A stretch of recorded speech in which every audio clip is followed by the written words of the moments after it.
Media మిత్రులందరికీ నమస్కారం అండి. నేను జూలై 5, 2025న ఒక ల్యాండ్ ఇష్యూ మీద ప్రెస్ మీట్ పెట్టాను. ఆ ప్రెస్ మీట్లో జాన్షేదా అలియాస్ జానీ గారి మీద కొన్ని ఆరోపణలు చేశాను. ఇలా ఎందుకు జరిగిందంటే మీడియేషన్ యొక్క మిస్ కమ్యూనికేషన్ వల్ల నేను వారిని కానీ నన్ను కానీ సంప్రదించడం జరగలేదు.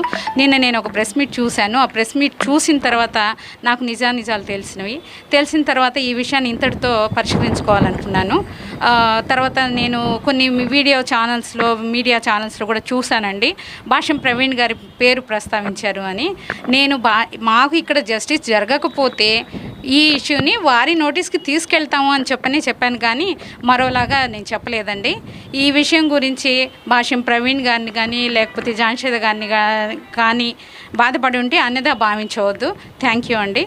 Thank you very much.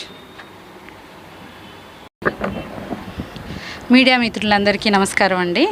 నేను జూలై 5, 2025న ఒక ల్యాండ్ ఇష్యూ మీద ప్రెస్ మీట్ పెట్టాను. ఆ ప్రెస్ మీట్లో జాన్షేదా అలియాస్ జానీ గారి మీద కొన్ని ఆరోపణలు చేశాను.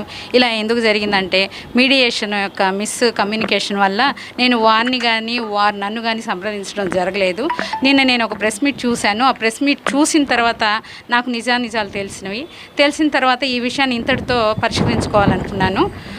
తర్వాత నేను కొన్ని మీడియా ఛానల్స్లో కూడా చూశానండి. భాష్యం ప్రవీణ్ గారి పేరు ప్రస్తావించారు అని. మాకు ఇక్కడ జస్టిస్ జరగకపోతే ఈ ఇష్యూని వారి నోటీస్కి తీసుకెళ్తాము అని చెప్పాను, కానీ మరోలాగా నేను చెప్పలేదండి.